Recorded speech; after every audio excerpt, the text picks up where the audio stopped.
Goed, kom ons maak ons oë toe en dan bid ons saam. Ons almagtige God, Hemelse Vader, Here, ons dankie en ons loof en prys U dat ons vanmôre weer hier as U kerk bymekaar kan kom. Here, ons dankie en ons loof en prys U dat ons hier voor U naam ook kan vergader. Here, U wat die Alfa en die Omega is, die begin en die einde, die eerste en die laaste, die een wat is en wat was en wat kom, die Almagtige. Here, ons dankie dat ons ook hier kan deel wees van U wat vir ons sê dat U nie net die God is wat was en wat sal wees nie, maar dat U werklik ook die God is wat is, soos wat U naam ook vir ons sê, ek is wat ek is. Here, ons dankie dat ons kan weet dat U ook vanmôre hier by ons teenwoordig is.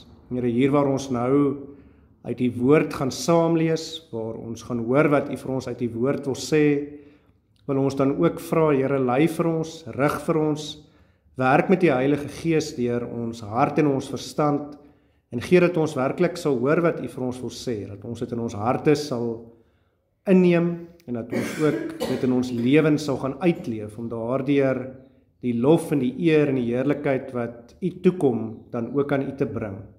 Here, daarom vra ons, spreek nou tot ons, want ons die kinders wil graag luister.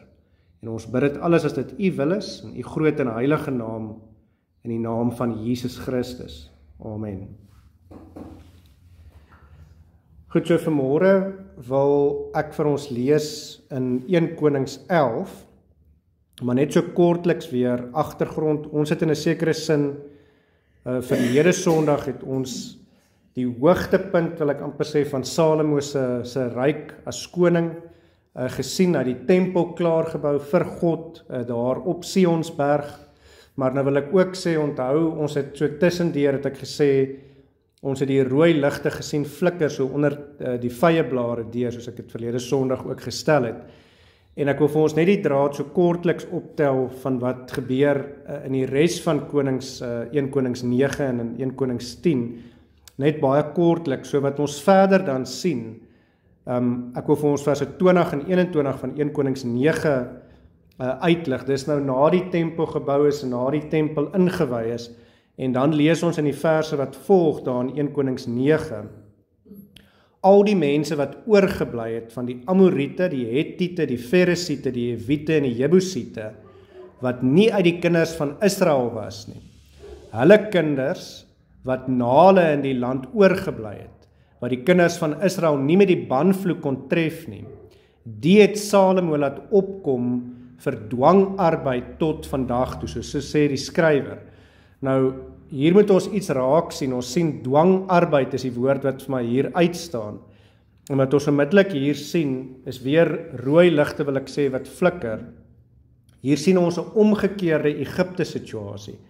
Onthou, Israel was slawe in Egipte gewees, en toe het hulle uit Egipte uitgevlug, God het hulle gelei, en hy het hulle nou hier tot in die beloofde land gelei, maar nou wat gebeur is, nou maak Salomo van die ander mense daar rondom, maak hy slawe, en nie net dit nie, ons het dit reeds gehoor, die ander ding is waar die volk uit Egipte uitgevlug het, waar God hulle uit Egipte uitgelei het ons eintlik al reeds gehoor, dat Salomo se vrou was wie gewees, dit was die dogter van die farao in Egipte, so in 'n sekere sin bring Salomo weer vir Egipte in, en ek wil amper sê, en die manier van dink en doen wat daar in Egipte was, bring Salomo weer in, en nou wil ek amper sê, midde in ons dag, as mens nou kyk na die dinge wat aan die gang is, wat baie mooi is vir my, dan wil ek amper sê, ons in Suid-Afrika ook, die groot ding is, wil ek amper sê, die groot woord is selfonderhoud. Ons moet vir onsself begin sorg, en daar kan nie altyd slawe wees nie,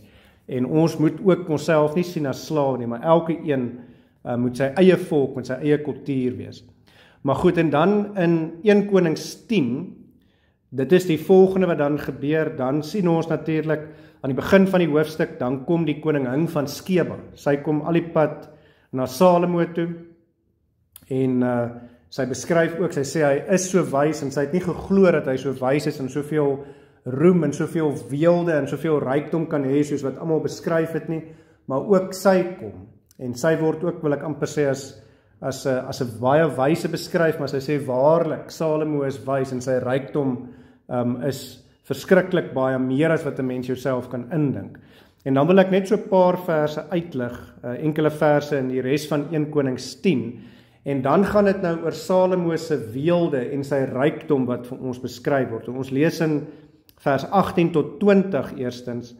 Verder het die koning, dis nou Salomo, 'n groot troon van ivoor gemaak en dit met suiwer goud oorgetrek. Die troon het 6 trappe gehad en die kopstuk van die troon was van agter rond. En aan weerskante was traplenings by die sitplek, terwyl 2 leeu's langs die lening staan en daarby het 12 leeu's daar op die 6 trappe aan weerskante gestaan. So iets is nooit vir enige koninkryk gemaak nie. So dit wys van sy rykdom en sy roem. En dan die volgende vers wat ek wil uitlig is 1 Konings 10 vers 26. En hier lees ons verder het Salomo strydwaans en perderuiters versamel, sodat hy 1400 waans en 12.000 perderuiters gehad het. En hy het dit in die stede vir die waans en by die koning in Jerusalem opgestel. So ons het al in die verlede gesien, Dawid het sy manskappe laat tel. So perde het ons of mekaar gesê is soos die army tanks. Met ander woorde, dit gaan oor manskappe, oor mag. En ons het gesien, God het gesê, nee, gaan nie oor hoeveel manskappe jy het nie, maar dit gaan oor ek wat God is wat vir jou die oorwinning sal gee. Maar dit vertel ook iets van sy rykdom. En dan sluit verse of hoofstuk 10 van 1 Konings sluit so af in verse 28 en 29. En die uitvoer van perde vir Salomo was uit Egipte en uit Kwe. Handelaars van die koning het dit uit Kwe gaan haal teen koopprys. En 'n wa het uit Egipte opgekom en dit is verkoop vir 600 sikkel silwer en 'n perd vir 150. En so is dit vir al die konings van die Hetiete en vir die konings van Aram deur hulle uitgevoer. So nou sien ons ook, hy verryk homself ook verder deur die perde wat hy uitvoer. So goed. En dan wil ek vir ons begin lees in 1 Konings 11. So net die eerste gedeelte van die hoofstuk. So ek lees vir ons saam daarvan vers 1 af. So hier in vers 1 lees ons dan van 1 Konings 11. En die koning Salomo het baie uitlandse vroue gehad, en wel behalwe die dogter van Farao, so dis sy eerste vrou, Moabitiese, Amoritiese, Edomitiese, Sidoniese en Hetitiese, uit die nasies waarvan die Here aan die kinders van Israel gesê het, julle mag nie met hulle meng nie, en hulle mag nie met julle meng nie. Hulle sal voorwaar julle hart verlei agter hulle gode aan. En hier is waaroor dit gaan. Hoekom sê God, moenie met die vrouens van die ander volke vermeng en ondertrou nie? Want hy sê, want hulle sal voorwaar julle hart verlei agter hulle gode aan. So dis die belangrike kernpunt hier. En dan lees ons verder daar, Salomo het hulle met liefde aangehang, en ek sal nou meer daaroor sê. En hy het 700 vroue, vorstinne gehad, en 300 byvroue, sodat sy vroue sy hart verlei het. En in die tyd van Salomo se ouderdom, het sy vroue sy hart verlei, so dis presies wat God gesê het, agter ander gode aan, sodat sy hart nie volkome met die Here sy God was, soos die hart van sy vader Dawid nie. En Salomo het agter Astarte, die godin van die Sidoneërs, en agter Milkom, die verfoeisel van die Ammoniete, aangeloop. So het Salomo dan gedoen wat verkeerd was in die oë van die Here, en nie volgehou om die Here te volg soos sy vader Dawid nie. Toe het Salomo 'n hoogte gebou op die berg wat oostelik van Jerusalem lê, vir Kamos, die verfoeisel van die Moabiete, en vir Moloch, die verfoeisel van die kinders van Ammon. So nou sien ons al hierdie verskillende afgode. En so het hy gedoen vir al sy uitlandse vroue wat rook laat opgaan het en geoffer het aan hulle gode. Daarom was die Here toornig op Salomo, omdat sy hart afgewyk het van die Here, die God van Israel, wat 2 maal aan hom verskyn het en hom bevel gegee het omtrent hierdie saak, om nie agter gode aan te loop nie. Maar hy het die bevel van die Here nie gehou nie. Daarom het die Here vir Salomo gesê, omdat dit so ver is met jou, dat jy my verbond en my insettinge wat ek jou beveel het, nie hou nie, sal ek verseker die koningskap van jou afskeer en dit aan jou dienaar gee. So nou sien ons, die sonde het altyd gevolge. Maar in jou dae sal ek dit nie doen nie, terwille van jou vader Dawid. Uit die hand van jou seun sal ek dit afskeer. Maar ek sal nie die hele koningskap afskeer nie. 1 stam sal ek aan jou seun gee, terwille van my knegt Dawid en terwille van Jerusalem wat ek verkies het. Nou ek lees vir ons net tot daar, dis die eerste perikoop van 1 Konings 11. As teksverse wil ek vir ons verse 7 en 8 vanmôre beklemtoon, ek wil dit weer vir ons lees. Ons lees hier in verse 7 en 8, toe het Salomo 'n hoogte gebou op die berg wat oostelik van Jerusalem lê, vir Kamos die verfoeisel van die Moabiete en vir Moloch die verfoeisel van die kinders van Amon. En so het hy gedoen vir al sy uitlandse vroue wat rook laat opgaan het en geoffer het aan hulle gode. So ons sien hierdie 2 dinge, en ek wil die klem vanmôre reeds daarop lê. Salomo laat bou op, onthou, hy het die tempel vir God op Sion gebou, maar nou op 'n ander berg laat bou hy weer 'n hoogte vir hierdie ander gode, en dan laat sy vroue uiteindelik daar rook opgaan vir die afgode. So dit is die groot sonde. Soos ek sê, ons het in 'n sekere sin al lankal die rooi ligte sien flikker. Ons het gesien Salomo se paleis is 2 keer groter as wat God se huis was wat hy gebou het. En derentyd wil ek amper sê was die tekens vir ons daar gewees. Maar nou sien ons die realiteit, en ek wil amper sê die ironiese is dat dit in die Bybel gebeur. Ons moet nou verstaan, daar het 'n klomp jare tussenin verloop wat al hierdie goeders gebeur het, maar in die Bybel is dit direk na die hoogtepunt van Salomo en van sy ryk. Dan sien ons uiteindelik hierdie val.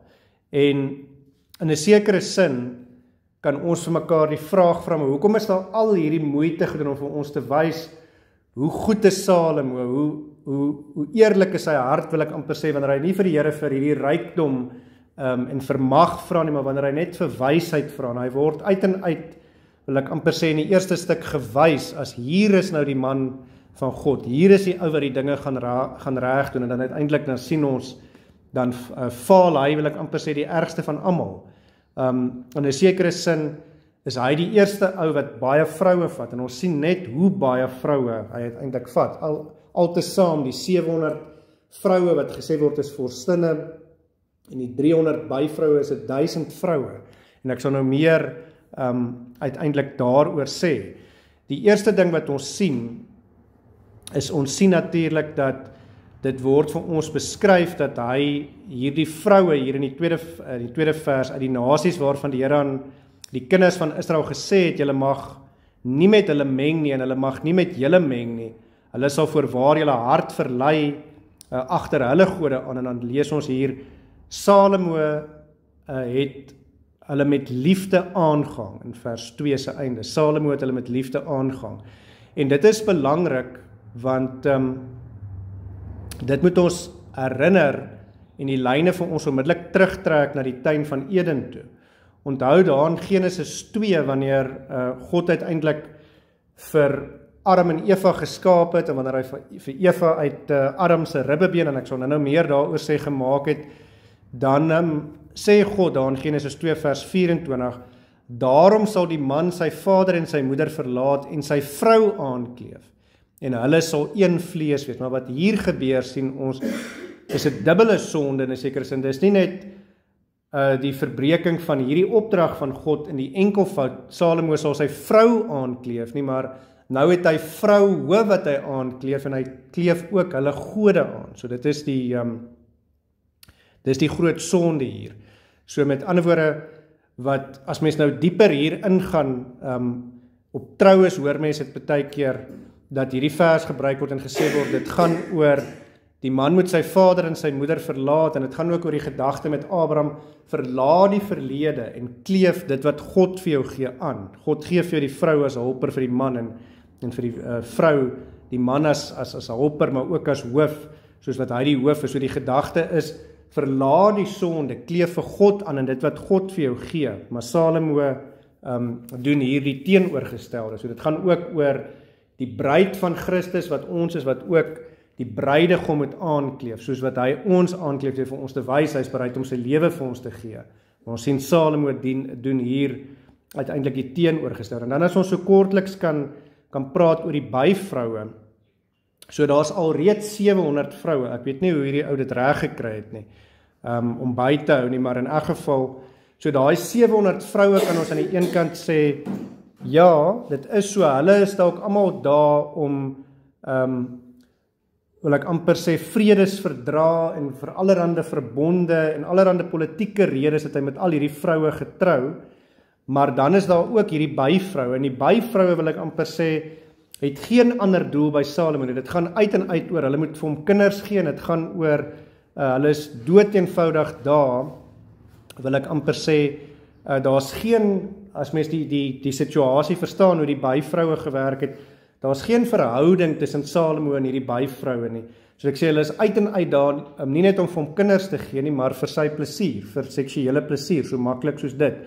So as mens dit so sien, dan sien ons Salomo se hart wat eintlik hier verander het. Hy het nie sy familie ook verlaat in daai sin van hy sal sy vader en sy moeder verlaat en sy vrou aankleef nie, maar hier sien hy die vrouens absoluut net, wil ek amper sê, as voorwerpe. En mens kan dit selfs verder vat, ek wil dit so beskryf en sê, dat Salomo, vir hom is dit, ek meen as 'n oue 1000 vroue het, dit is letterlik hier 'n geval van, hy is soos 'n boer met 'n stoetbul, maar hy is self daai stoetbul, en hierdie klomp vroue is doodeenvoudig die trop, wat hierdie stoetbul uiteindelik onder hom het, en as mens dit nou weer terugtrek na die Genesis gedagte toe, van heers oor die aarde, dan wil ek amper sê, dis presies wat hier uiteindelik gebeur, en dit is dat hierdie klomp vroue is nie Salomo se gelyke nie, soos wat God vir Eva uit Adam se ribbebeen gemaak het, gesê, daarom jy kom uit sy sy uit, jy is sy gelyke nie, hulle heers nie saam nie, Salomo heers oor hulle is letterlik soos 'n trop diere, en dit is die groot sonde. So die vraag hier is, hoe sien Salomo die mens? So met ander woorde, ons moet sê,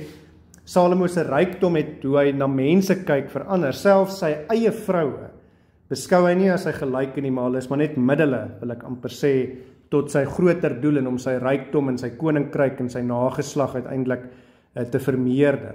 So dis die groot sonde hier, maar dan is dit ironies, as ons werklik vir mekaar vra, en ons sien dit in hierdie sin, is dit Salomo wat regeer het oor hierdie vroue, of is dit eintlik ironies genoeg, hulle wat oor hom regeer het, want wat gebeur, hulle het sy hart verander, sodat hy agter die afgode uiteindelik aanloop, hulle het sy hart verdraai weg van God af, so wie het nou eintlik vir wie regeer? So die groot, wil ek amper sê, rooi lig wat ons hier moet raak sien, en wat ons vir onsself kan sê is, ons moet pasop, dat ons nie deur ons besittings en ons jaag na roem en na rykdom uiteindelik regeer word nie, want dit gebeur so maklik. So die punt hier is, Salomo se besittings het hom verander.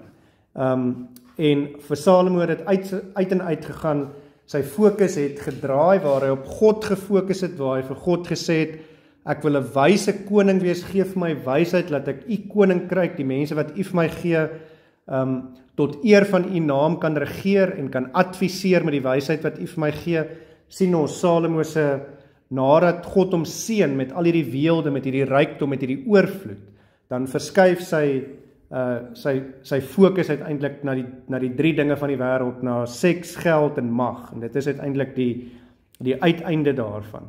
En dan sien ons in ons teksverse, in verse 7 en 8, dat ons tema is die berg, en toe het Salomo 'n hoogte, met ander woorde 'n mensgemaakte berg, op 'n oostelike berg, gebou wat teenoor Jerusalem lê, en daar het uiteindelik sy vroue en sy byvroue vir hulle gode begin offer, en dit terwyl daar vir God 'n tempel is, en God daar teenwoordig is by die tempel. So dit is die groot verskil wat ons ook sien, en dit word vir ons beskryf hier in die gedeelte wat ons gelees het, is dat, hoekom was Dawid 'n man na God se hart, ten spyte van al Dawid se sondes, en ons het dit al in die verlede vir mekaar gesê, het hy nie agter die afgode aangeloop nie, maar Salomo het dit wel gedoen, en dit is die verskil.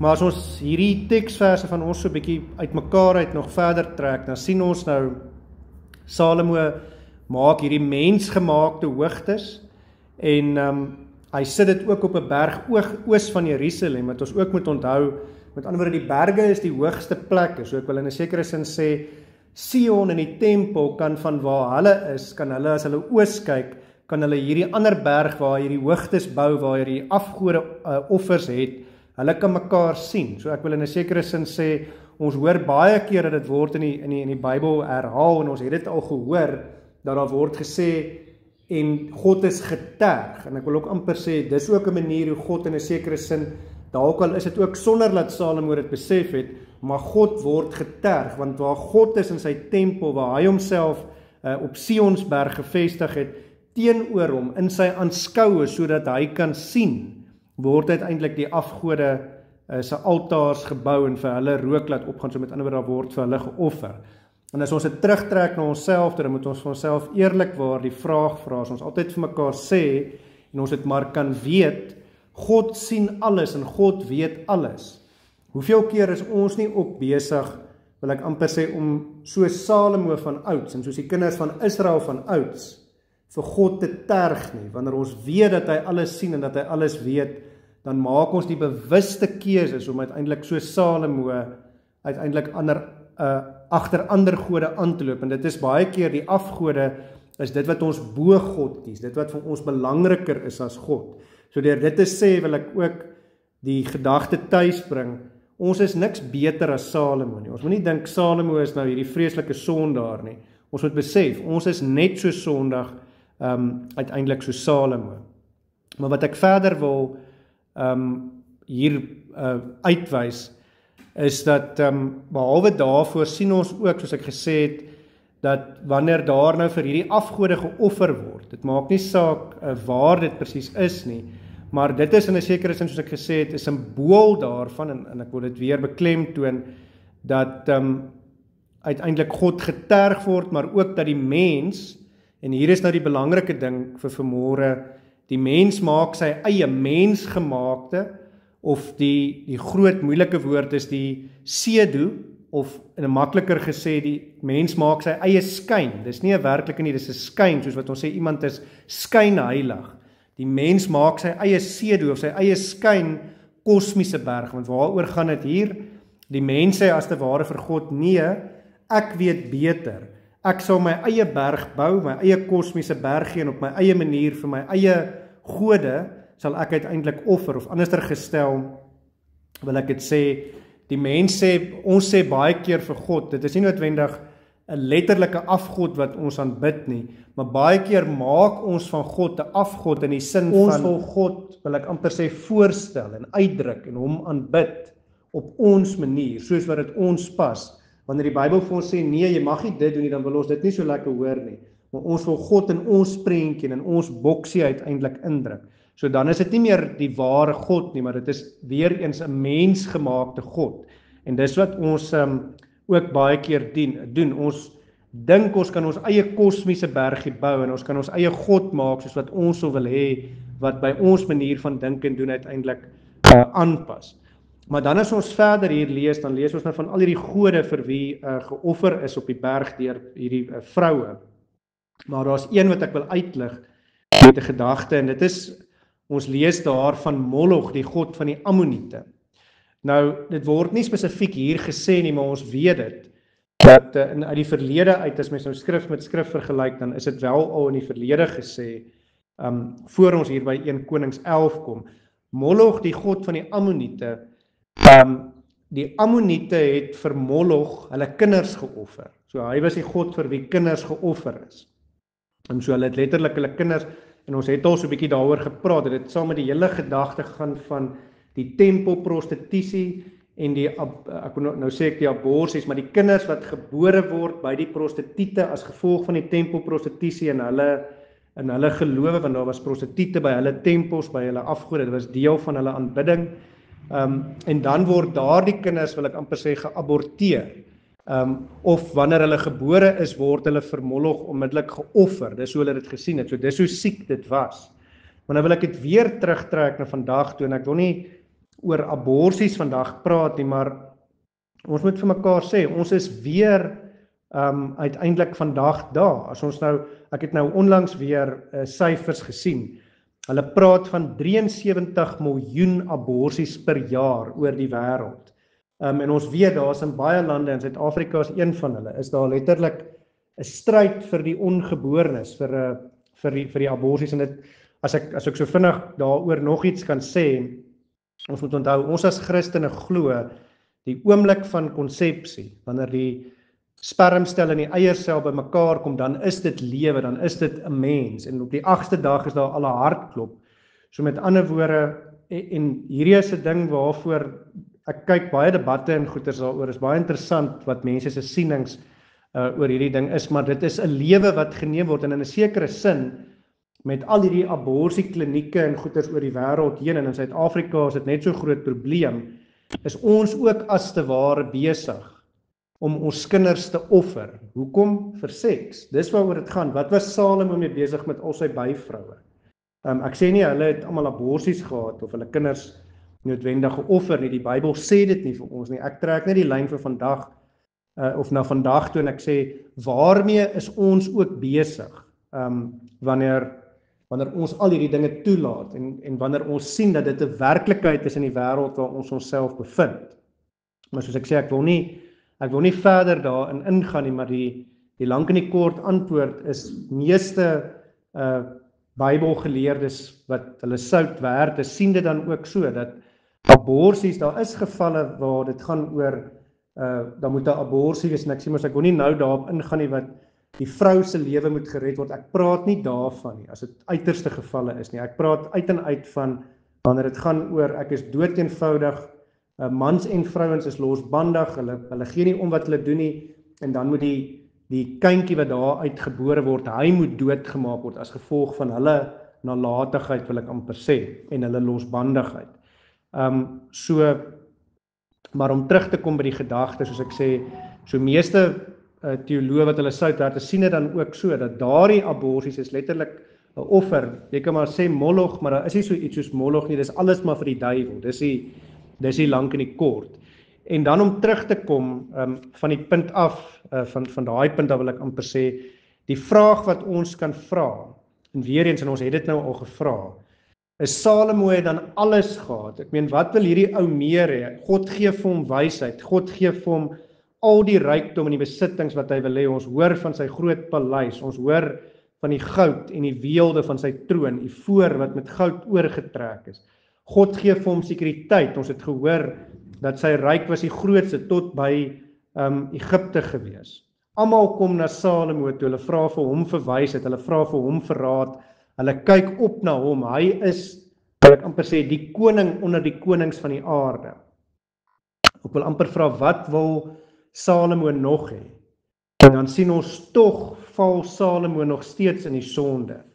En dan die vraag wat ek wil vra is dit nie maar ook, as ek weer die lyne kan terugtrek na Adam en Eva toe, is dit nie maar ook die situasie in die tuin van Eden gewees? In die tuin van Eden was daar ook oorvloed gewees, soos wat daar vir Adam en Eva, vir Salomo is.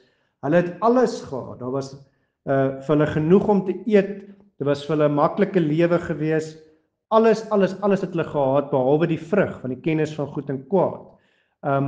Maar hulle het daai een ding gesoek wat hulle nie kon kry nie, en dit is nie maar by ons as mense ook so nie.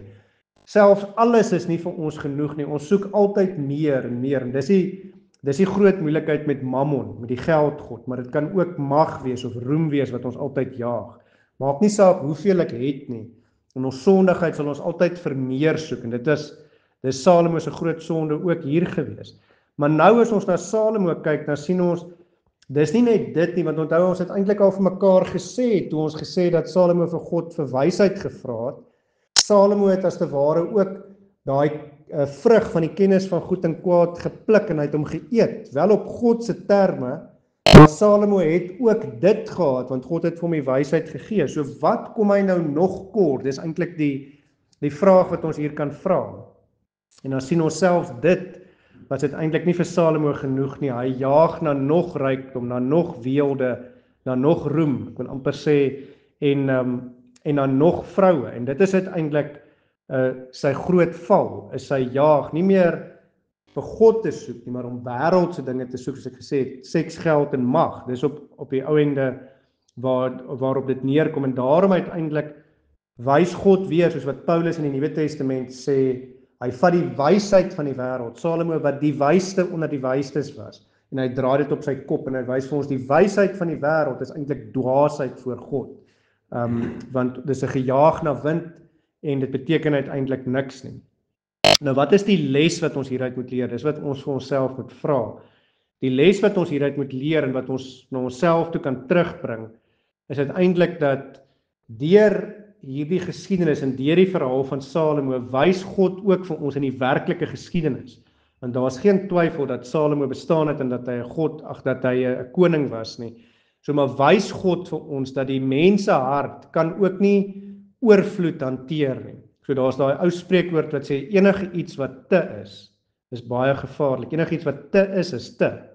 En die mense hart is maar altyd weer trots en hoogmoedig en sondig. En ons wil ons manier en ons dink ons manier is uiteindelik die beste.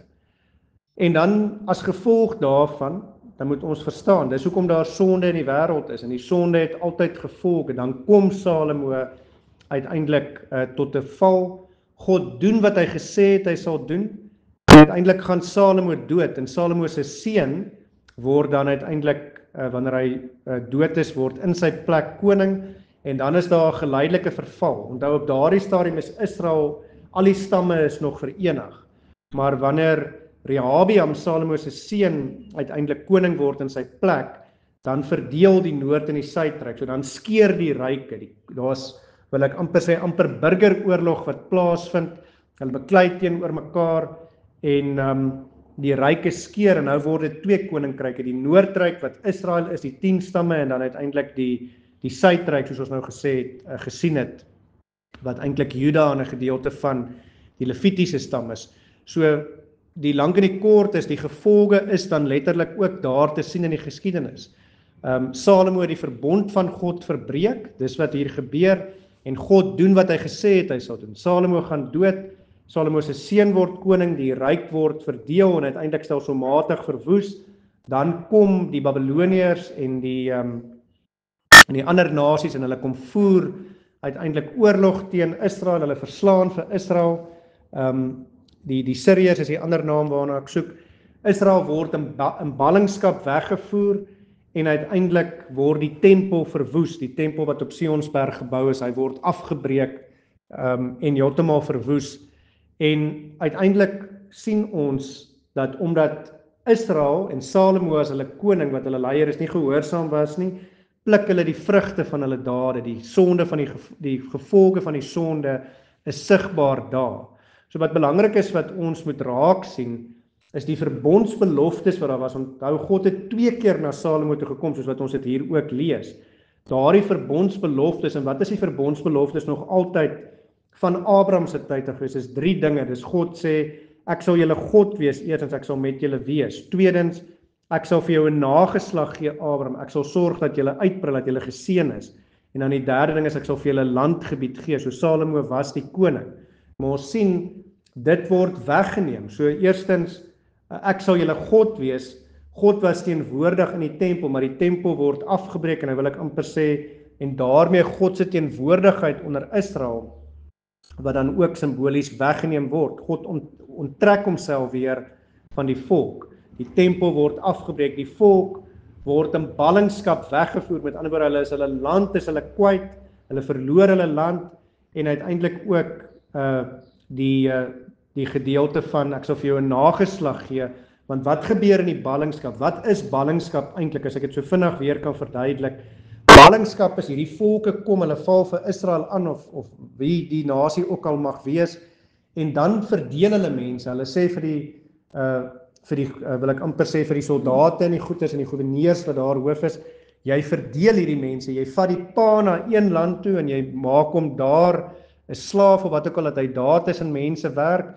Hy moet daar uiteindelik met 'n nuwe taal, met 'n nuwe kultuur, moet hy uiteindelik as 'n slaaf werk. Jy vat die ma na 'n ander plek toe, sy moet na 'n ander plek toe gaan, soos die pa wil trou, moet hy maar daar met ander mense trou, met daai volkse mense trou, en as die ma weer wil trou of wil aangaan, moet sy met ander mense, en die kinders word weer na ander lande toe versprei.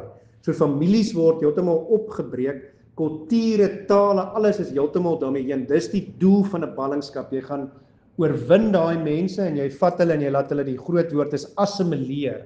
Jy verbreek die families en jy laat hulle saamsmelt uiteindelik met die volke waarna toe jy hulle uiteindelik as slawe uiteindelik wegvoer. So dis die gedagte van die ballingskap. So met ander woorde, daardeur gaan ook hierdie gedagte van 'n nageslag. So al drie hierdie verbondsbeloftes gaan uiteindelik verlore. Dit word uiteindelik weggeneem deur God, en dit is die gevolge van die sonde. En dan van hier af uiteindelik, as ons die verhaal dan nou verder volg, dan sien ons maar net, soos ek sê, die ryke verdeel onder Rehabeam, en dan is daar 'n geleidelike verval van Israel, of van albei die volke eintlik, totdat uiteindelik, dis eers Israel wat in ballingskap weggevoer word, en dan later Juda, die tweede ryk, of die suidryk, maar totdat dit uiteindelik heeltemal die geval is. Dis 'n stelselmatige proses wat geleidelik plaasvind, maar die belangrike wat ek wil uitwys tussen dit, is met al die geslagte wat volg, van Salomo se seun Rehabeam af, is die een ding waarop die konings beoordeel word, want dan sit maar weer hierdie ou prentjie wat ons sien. Die meeste van die konings wat aan bewind kom, en ons het nou al van hulle gehoor, en ons sal weer van hulle hoor, hulle doen wat verkeerd is, hulle sondig voor God, hulle terg vir God deur die afgode te aanbid, omdat hulle op die hoogtes weer eens vir die afgode laat offers opgaan. En dan kom maar partykeer so tussenin, kom maar weer 'n koning wat goed is, dan lees ons maar, hy het die altare van die afgode laat afbreek op die hoogtes, en hy het weer vir God offers en goeders gebring in die tempel. Maar so, wat ek eintlik wil sê is, deurgaan sien ons, dat die konings wat volg, totdat Israel uiteindelik heeltemal verwoes is en in ballingskap weggevoer word, hulle almal word beoordeel aan hierdie een ding. Het hulle mensgemaakte hoogtes gebou om vir die afgode te offer, of het hulle die mensgemaakte hoogtes van die afgode afgebreek? As hulle dit gedoen het, was hulle goeie konings, en as hulle dit nie gedoen het, dan was hulle slegte konings. So dit is aan hierdie mensgemaakte hoogtes, en of hulle offer aan die afgode of nie. Dis die ding wat die Bybel vir ons deur gaan sê, wat bepaal of hulle deur God gesien word as konings wat vir God behaag het of nie. Maar dan kom ons sluit af. As ons dit dan so sien, dan is die uiteindelike gevolgtrekking wat ons moet maak, dat deur hierdie hele verhaal, het selfs die wysste mens van almal, Salomo, gewys dat die mens se hart, ongeag wie hy is, tog maar sondig is, en dat die mens nie oorvloed kan hanteer nie, en dat die oorvloed die mens korrup maak in sy soeke na nog en nog en nog. En dis hoekom die Here Jesus ons waarsku daar in Matteus 6 vers 19 tot 21, moenie vir julle skatte bymekaar maak op die aarde waar mot en roes verniel nie, waar diewe inbreek en steel nie, maar maak vir julle skatte bymekaar in die hemel waar geen mot of roes verniel nie, en waar diewe nie inbreek en steel nie, want waar julle skat is, daar sal julle hart ook wees. Maar verder het ons dan nou gesien dat die mens uiteindelik sy eie mensgemaakte hoogtes wil maak, vir God in 'n sekere sin op sy eie manier wil voorstel, of net pleinweg soos in Salomo se tyd agter afgode aanloop. En ons het gesien dat daarom het God uiteindelik die mens gestraf, dat die verbondsbeloftes uiteindelik teruggetrek. En wanneer ons dit alles besef, dan is die groot besef waar ons wil uitkom. Dit uiteindelik laat ons besef, ons is ook te sleg, ook te sondig, ons hart is ook te boos, ons jaag ook na wêreldse dinge, en ons kan nie op ons eie nie. En hier is die groot ding, daarom het ons vir Jesus Christus nodig. Dis die belangrike.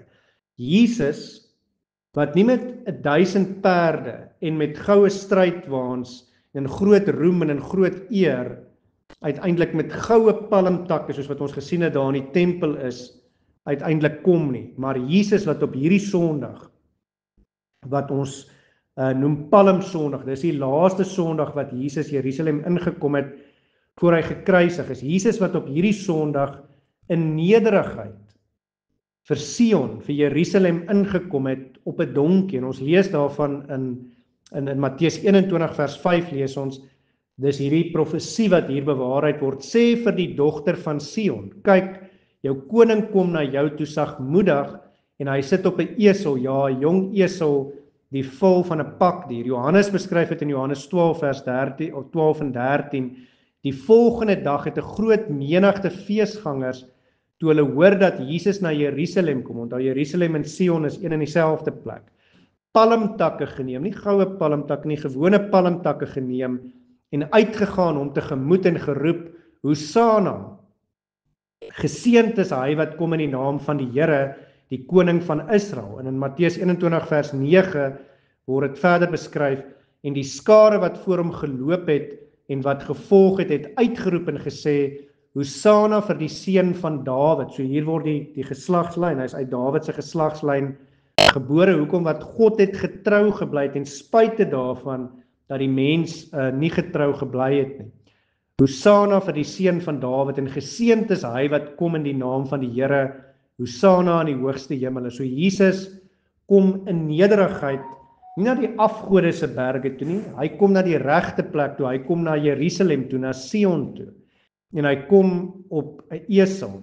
Hy dink nie baie van homself nie, maar hy kom in sy nederigheid om die volmaakte offer vir ons te bring in ons plek. Hy kom sterf namens ons aan die kruis, en hy kom dra die straf wat ons ook verdien, omdat ons ook voortdurend God se verbond verbreek.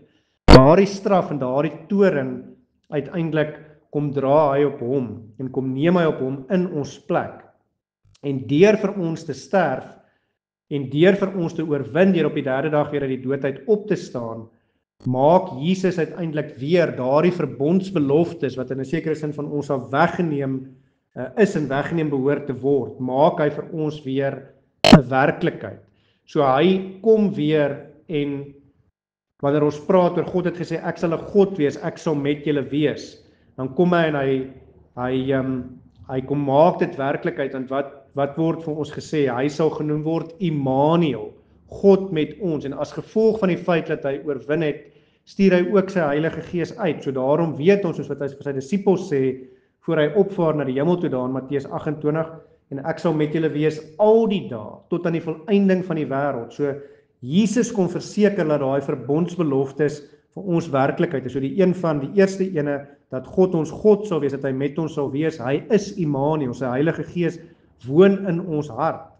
En dan, juist soos ek sê, omdat hy die dood verslaan, maak hy ons almal ook weer sy kinders, want ons lees daar is nou nie meer Jood of Griek of heide nie, ja, almal word nou deel van God se koninkryk. So met ander woorde, Johannes 3 vers 16 sê dit eintlik so mooi, want so lief het God die wêreld gehad, dat hy sy eniggebore seun gegee het, sodat elkeen wat in hom glo, nie verlore mag gaan nie, maar die ewige lewe kan hê.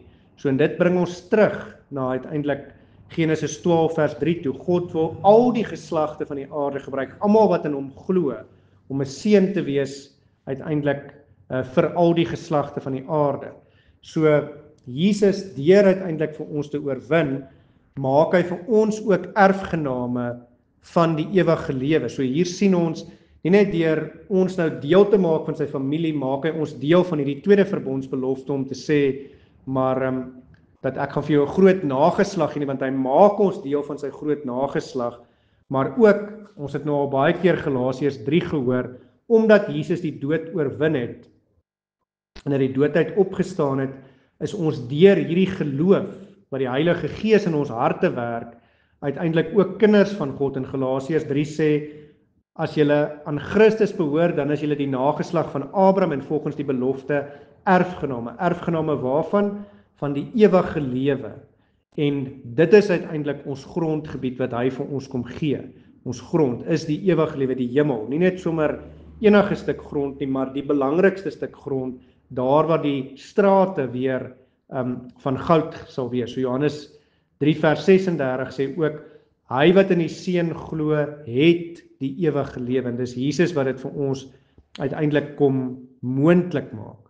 So hy kom dra nie net die straf omdat ons ook die verbond verbreek nie, maar hy kom gee ook vir ons deur sy sterwe aan die kruis, deur sy oorwinning oor die dood, kom gee hy vir ons as te ware weer daai verbondsbeloftes terug, sodat ons dit weer ons eie kan maak en kan weet dat God hou sy beloftes en ons kan ook uitsien en daar binne uiteindelik ook leef en deur God se krag en genade ook leef om dit 'n werklikheid te maak, want God is met ons, hy gebruik ons as sy nageslag om al die mense van die aarde te sien en ons weet ons is op pad na ons ewige stuk erfgrond toe as te ware. Nou kom ons sluit af, as ons dit alles begryp en ons verstaan dit, dan moet ons maar net vir mekaar sê, daarom mag ook ons uiteindelik nie in sonde verval nie, maar moet ons werklik ook, anderster as wat Salomo geregeer het, oor sy vroue, moet ons regeer oor die sonde, moet ons in dankbaarheid en in nederigheid uiteindelik ook vir God loof en prys en aanbid, en moet ons die voorbeeld volg uiteindelik wat Jesus vir ons gegee het, nie die voorbeeld van Salomo, die grootste en die wyse koning van alle tye nie, want die Bybel leer ook vir ons, moet nie op konings en prinse vertrou nie in Psalm 146, maar moet ons op Jesus vertrou, ons moet sy voorbeeld volg, sy voorbeeld van nederigheid, en moet ons in dankbaarheid hom ook op ons pad op met die berg, op pad op na die kruin van die kosmiese berg toe, moet ons ook in nederigheid uit dankbaarheid vir Jesus loof en prys en aanbid, en lewens leef tot eer van sy naam, waar ons die vrugte van die Gees uiteindelik dra, sodat ons daardeur alle lof en eer wat hom toekom dan ook aan hom kan gee, omdat dit hom toekom tot in alle ewigheid. Amen. Kom ons sit weer net so en dan bid ons saam. Ons almagtige God, Hemelse Vader, Here, ons dankie dat ten spyte daarvan dat ons vanmôre weer opnuut ons eie swakheid en ons sondigheid voor U moet besef, voor U bely, Here, dat ons besef, Jesus Christus het vir ons sondes aan die kruis kom sterf, omdat ons nie kan nie, omdat ons maar keer op keer weer, ten spyte daarvan dat U ons seën, soos vir Salomo van ouds, maar weer val voor die sonde, wanneer ons maar keer op keer weer sondig en agter ons afgode aanloop, wanneer ons onsself tot gode verhef, en wanneer ons manier van dink en doen, wanneer ons dit beskou as die belangrikste, Here, dan kom U en U kom ruk ons wakker, en U bring ons tot die besef dat ons swak, nietig en sondig is, en Here, daarom vra ons, lei vir ons en rig vir ons deur elke dag, dat ons nie sal vergeet dat ons swak, nietig en sondig is, en dat ons op ons eie tot niks in staat is nie, dat ons U nodig het, om ook namens ons aan die kruis as die volmaakte middelaar en die volmaakte offer vir ons te kom sterf. En Here, ons dankie dat U in die volheid van die tyd ook dit gedoen het. Here, ons dankie dat U nie net vir ons gesterf het nie, maar dat U ook vir ons oorwin het.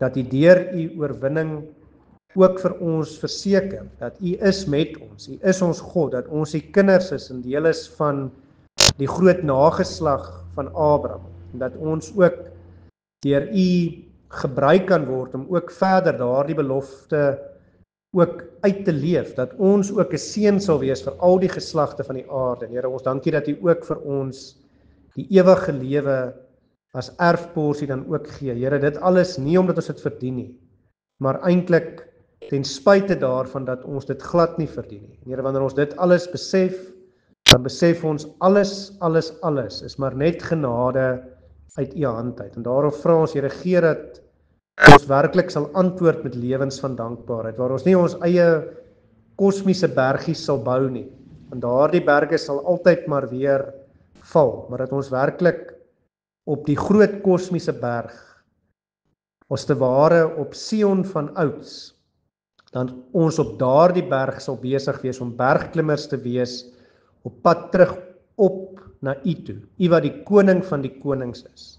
Here, op ons eie kan ons dit nie doen nie, en daarom vra ons vir u leiding, vir u krag en vir u genade, dat u vir ons die pad sal aanwys. Here, ons dankie dat u Bybel die rigtingwyser is, wat vir ons ook wys hoe ons klimmende nader en nader aan u kan leef. En Here, gee dat dit ook werklik so sal wees. Here, ons vra, wees saam met elkeen wat siek is, elkeen wat beserings het.